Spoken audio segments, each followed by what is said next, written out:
এই আইবি সাবের হোসেন চৌধুরীদেরকে দিয়েই এই সরকারের কিছু কিছু উপদেষ্টারা রিফাইন আওয়ামী লীগ করার স্বপ্ন দেখছে। তাই আমরা বলছি উপদেষ্টাদেরকে, আপনারা এই সমস্ত নাটক করতে গেলে আপনাদের অস্তিত্ব কিন্তু থাকবে না। আইবিকে গ্রেপ্তারের কেন তাকে গ্রেপ্তার করতে গিয়ে এই নাটক করা হলো? কেন আইবির সমর্থকদেরকে এই মিছিল মিটিং করে এই পরিবেশ তৈরি করতে দেওয়া হলো? মানে দেখানো হয়েছে যে আইবি ইজ ভেরি পপুলার, তাই আইবিকে দিয়ে আমরা আওয়ামী লীগ রিফাইন করবো, আওয়ামী লীগকে নির্বাচনে নেব। সাবের হোসেন চৌধুরীর বিদেশি কানেকশন, তিনি ইন্টার পার্লামেন্টারি ইউনিয়নের নেতা ছিলেন, এই কারণে তাদেরকে মুক্তি দেওয়া হয়েছে।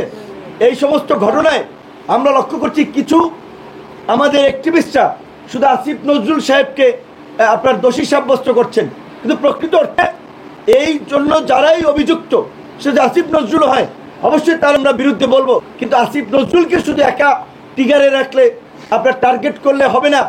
প্রকৃত অর্থে যারা এই আওয়ামী পুনর্বাসনে জড়িত, গণহত্যাকারীদের রক্ষায় জড়িত, এই আওয়ামী লীগের দোসরদের ব্যবসা বাণিজ্য এখনো টিকিয়ে রেখেছে, কোন কোন উপদেষ্টা আমাদেরকে খুঁজে বের করতে হবে, তাদের বিরুদ্ধে আমাদেরকে নামতে হবে।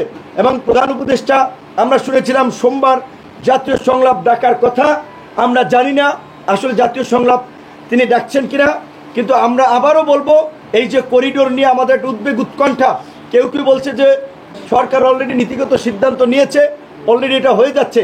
চট্টগ্রাম আপনারা দেখেছেন বন্দর বিদেশিদের হাতে তুলে দেওয়া হচ্ছে।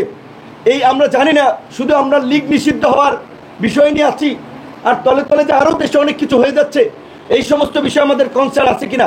তাই আমরা এই বিষয়গুলো সামগ্রিক প্রেক্ষাপটে আমরা প্রধান উপদেষ্টাকে জাতীয় সংলাপ ডাকার আহ্বান জানাচ্ছি।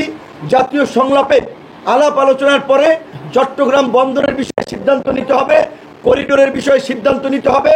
আইবি ব্যক্তিগতভাবে ভালো মন্দ আমি সেই বিষয়ে যাচ্ছি না, সবচেয়ে বড় কথা তিনি তো আওয়ামী লীগের পারপাস সার্ভ করেছেন গত 16 বছর।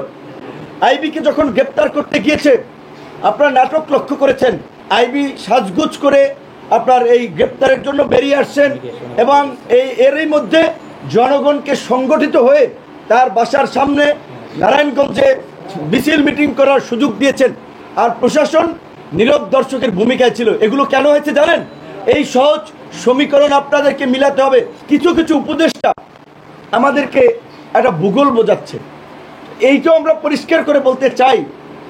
ব্যক্তি ডক্টর ইউনূসের কারণে এই উপদেষ্টাদের অনেকের বিরুদ্ধে এখন পর্যন্ত আমরা ওইভাবে আন্দোলন করি নাই, নাহলে এই উপদেষ্টারা এতদিন যেই সমস্ত পাগলামি করেছেন, যেই সমস্ত ভাবসাব দেখাচ্ছেন, এই উপদেষ্টারা সচিবালয়ে ঢুকতে পারতো না যদি আমরা রাস্তায় নামতাম।